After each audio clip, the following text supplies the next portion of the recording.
ये सेक्शन 56 में आता है, क्या आता है, इम्पॉसिबिलिटी की बात होती है। तो 56 जरा सा देख लीजिए पहले आप लोग, ठीक है। Go to 56।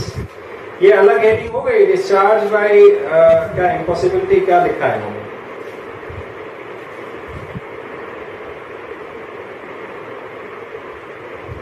Agreements to do impossible act.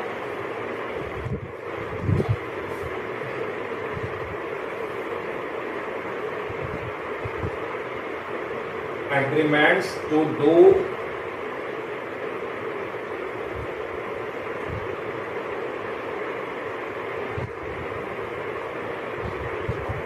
Impossible act, असंभव कार्य करने का अगर एग्रीमेंट हो रहा है,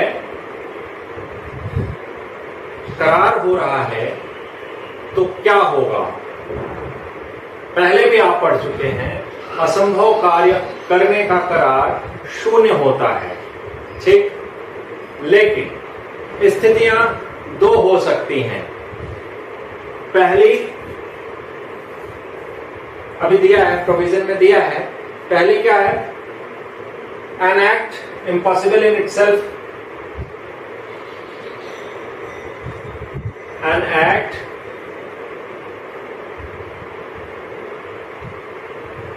इम्पॉसिबल इन इटसेल्फ, कोई कार्य है वो स्वयं में असंभव है, स्वयं में असंभव है। तो अभी तक हम लोग इसको ज्यादा समझते आए हैं कि असंभव कार्य करने का करार शून्य है। लेकिन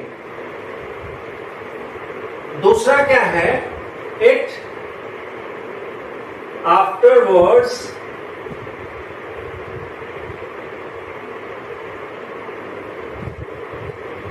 become impossible, बाद में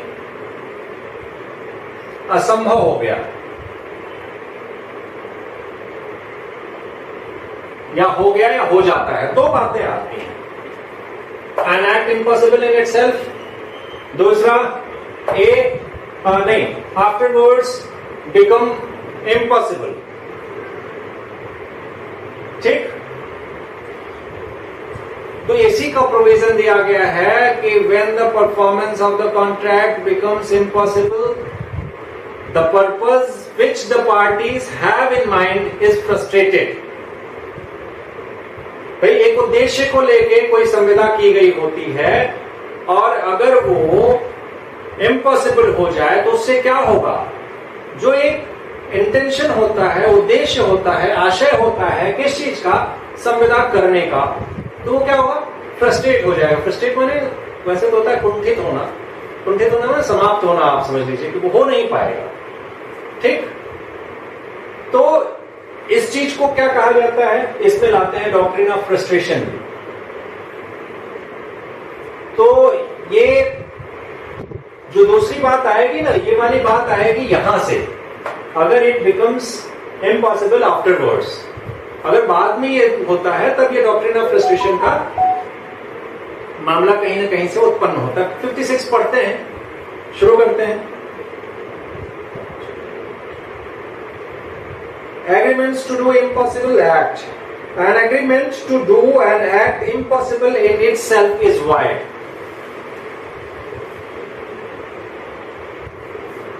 ये क्या होगा, void. An agreement to do impossible, an act which is impossible in itself. पहली वाली जो लाइन है यही है, ये void हो जाएगा, ठीक है।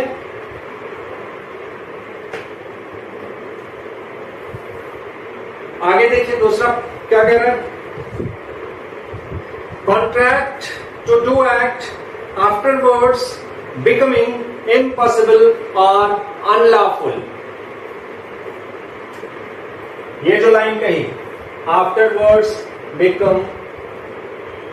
becomes impossible or unlawful, भाई अनलॉफुल हो जाएगा तब भी तो आप परफॉर्म नहीं कर पाएंगे ना। ये बात कैसे देखते हैं, क्या क्या परिस्थितियां दी गई, ये दोनों को आप ध्यान में रखिएगा। A contract to do an act which after the contract is made, यानी subsequently, बाद में, जब ये वाला कब होगा, आफ्टरवर्ड्स माने क्या हुआ, आफ्टर कॉन्ट्रैक्ट इज मेड, इसका ये मतलब हुआ कि अगर कॉन्ट्रैक्ट किया गया और उसके बाद में वो असंभव या अवैध हो जाए, अनलॉफुल हो जाए, तब क्या होगा, पॉसिबल बिकम्स इम्पॉसिबल और by reason of some event which the promisor could not prevent. कोई ऐसी घटना, यहां पे इवेंट की बात करता है, ये इम्पॉसिबल कैसे होगा, अनलॉफुल कैसे होगा, by event which can not be prevented, कह सकते हैं कांट बी प्रिवेंटेड बाय, यही शब्द लिखा है इसलिए आपको यही ध्यान रखना होगा, किसके द्वारा, प्रोमिसर। भाई हमने कोई वादा किया आपसे, काम वचन दिया काम करने का या ना करने का, और कोई ऐसी घटना हो जाती है by an event which can not be prevented by me, उस घटना को रोकना मेरे बस में नहीं है, मेरी कोई फॉल्ट नहीं है। अभी हम बहुत सारे उसके पढ़ेंगे उदाहरण, तो उसकी वजह से क्या होता है, unlawful becomes void by reason of some event which the promiser could not prevent. Unlawful becomes void when the act becomes impossible or unlawful.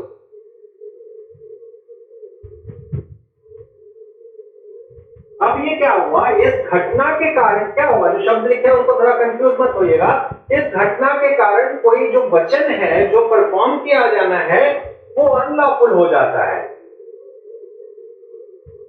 और अनलॉफुल होने के कारण क्या होगा, वो जो एग्रीमेंट है वो शून्य कब हो जाएगा, वॉइड कब हो जाएगा, क्या लिखेगा, becomes void when the act becomes impossible or unlawful। कुल मिलाके अगर बाद की घटनाओं से या तो इम्पॉसिबल हो जाए या अनलॉफुल हो जाए, बस इतना ही ध्यान दीजिएगा, और कुछ नहीं इसमें है। बाद की घटनाओं से करार में की गई जो वचन है वो किन्हीं घटनाओं से जिस पे promisor has no control, it becomes impossible और अनलॉफुल, तो ऐसी बातें वॉइड हो जाएंगी, इतना ही कहा है। कंफ्यूजन हो पूछ लीजिए। सीधे शब्दों में आफ्टरवर्ड या सब्सिक्वेंट इम्पॉसिबिलिटी कैसे होगी कि कोई ऐसी घटना हो जाए जिसपे प्रोमिसर का कोई रोल नहीं है, कोई कंट्रोल नहीं है, और उसकी वजह से वो घटना इम्पॉसिबल या अनलॉफुल हो जा रही है, तो इम्पॉसिबल या अनलॉफुल होने की वजह से वो वॉइड हो जाएगी। When becomes impossible or unlawful, इसमें और कुछ नहीं है, ठीक है। तो इलस्ट्रेशन इसके देखते हैं, फिर हम इसके डिटेल में चलेंगे, अलग से कहां से इसका विकास कैसे हुआ है। एक चीज खत्म रहेगा तो कल वाले में उसको हम उठा लेंगे, ठीक है। लेकिन इस चीज को आप दिमाग में रखिएगा कि कहां पे आपके इसमें 56 में क्या कहा गया है, समझ में आ गया ना 56? बताइए। Subsequently, अगर it becomes impossible due to any event on which promisor has no control, it becomes impossible or unlawful। दो बातें हैं, असंभव हो गया, नहीं कर पाएंगे, अनलॉफुल हम कर सकते हैं बट इट इज अनलॉफुल। अगर हम करेंगे तो हमको अपने स्टेट की जो भी क्या होगा, कानून होगा, वो हमें पनिश कर सकता है। अनलॉफुल काम तो ये होता है ना, अनलॉफुल करेंगे तो पनिश किया जाएंगे। उदाहरण यहीं पे समझ लीजिए, मान लीजिए कि हम किसी थिएटर में, अभी हम पढ़ेंगे बहुत सारे उदाहरण आएंगे, किसी थिएटर में कोई शो करना है और वो थिएटर की एक दीवार ही गिर गई जिसपे उनका डिस्प्ले होता होगा, वो दीवार ही गिर गई और उसमें 3 लोग मर गए। अब क्या होगा कि जो वहां के अथॉरिटीज होंगे उन्होंने एक शर्त लगा दी, एक केस है आगे आप पढ़ेंगे, एक शर्त लगा दी कि जब तक आप इसको रिनोवेट नहीं करा लेंगे और हमसे फिर से इसका इंस्पेक्शन नहीं करा लेंगे तब तक आप इसको रन नहीं कर सकते। इन दिस केस क्या होगा, क्या हुआ, वो इम्पॉसिबल हुआ, अनलॉफुल नहीं हुआ, इम्पॉसिबिलिटी का ये केस है। तो उसमें वो जो दीवार गिरी उसमें प्रोफेसर नहीं रोक सकता था, भाई बारिश तेज हुई, कुछ पुराना मामला रहा होगा, गिर गया, बड़ी बड़ी बिल्डिंगें गिर जाती हैं। ये है इम्पॉसिबिलिटी ऑफ द इवेंट या इम्पॉसिबिलिटी ऑफ दैट एग्रीमेंट जो भी that is not in control of promisor. ध्यान दीजिएगा। अब दूसरा मामला है कि अनलॉफुल कैसे हुआ। अनलॉफुल ऐसे हुआ, मान लीजिए हमने आपने बेचने खरीदने की कोई संविदा की, आप पाकिस्तान में बैठे हैं, मैं इंडिया में बैठा हूं, मैं आप प्रोमिसर है, मैं प्रोमिसी हूं। जब मैंने ऑर्डर किया उसी समय वार छिड़ गया और वार होने के कारण चीजों को रोक दिया गया, आप नहीं कर सकते, अगर कुछ करते हैं तो आप इसके लिए पनिश होंगे। ये हो गया अनलॉफुल, लॉ को हम ब्रीच नहीं करेंगे, तो ये अनलॉफुल हुआ। वो क्या हुआ, इम्पॉसिबिलिटी हुई। तो दोनों को ध्यान में रखिएगा और दोनों कंडीशन में promisor has no control over event, ये बात ध्यान रखिएगा। और जिस दिन वो बिकम्स इम्पॉसिबल और unlawful, it is void. Clear? इसके मैं आपको इलस्ट्रेशन बता देता हूं, कल इसका जो डॉक्ट्रिन ऑफ फ्रस्ट्रेशन है उसको डिटेल में चलेंगे, अभी आज मैं 56 आपको केवल बता दूंगा। देखिए इलस्ट्रेशन क्या है, A agrees with B to discover treasure by magic। ठीक है, काला जादू है, आपके घर में या कहीं पे गड़ा हुआ है बहुत गुप्त खजाना अकबर का, कोई कहता है मैं पता लगा दूंगा, ठीक है मैं आपको 5,000 रुपए दूंगा, तो ये उल्लूगिरी है, ठीक है, कुछ नहीं होगा। Why A and B contract to marry each other before the time fixed for marriage। A goes mad, A और B ने शादी की प्रस्तावना की, कॉन्ट्रैक्ट किया, A शादी के पहले ही पागल हो जाता है, ठीक है। सब्सिक्वेंट इम्पॉसिबिलिटी ध्यान दीजिएगा। पहली वाली तुरंत वायर्ड हुई क्योंकि असंभव है, फर्स्ट वाले में it is impossible in itself. दूसरा सब्सिक्वेंट, पागल हो गया, शादी नहीं हो सकती। A contract to marry B being already married to C and A is forbidden by the law। देखिए हिंदू लॉ में आप जानते हैं ना, जानते रहिएगा, बाइगेमी,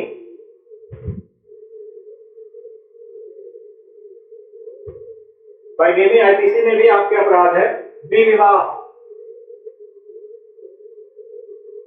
अगर ये A पहले से ही शादीशुदा है, दूसरी वाली से कह रहे हैं तुमसे भी शादी कर लेंगे और ये लॉ में मना किया गया है, क्या होगा, इम्पॉसिबल होगा ना।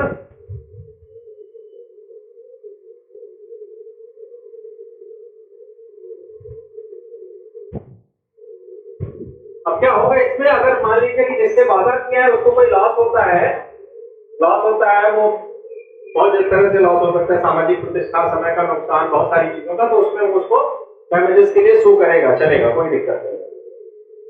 ठीक क्या है, a contract to take in a cargo from B at a foreign port is over which afterwards declares war against the country in which the port is situated। The contract becomes void when war is declared। जब event पहले ऊपर कहा गया था, ऐसी event जब हो जाए जिससे वो घटना विधिवत हो जाए या इम्पॉसिबल हो जाए, तो उसी समय वो शून्य हो जाता है, तो असंभव हो गया था करना। सरकार के आदेश के कारण ठीक है, अब इस पोर्ट पे उद्देश्य से कोई काम नहीं होगा, खत्म हो जाएगा। A contracts to act the theatre for 6 months in consideration for the paid advance by B on several occasions। A is too ill to act।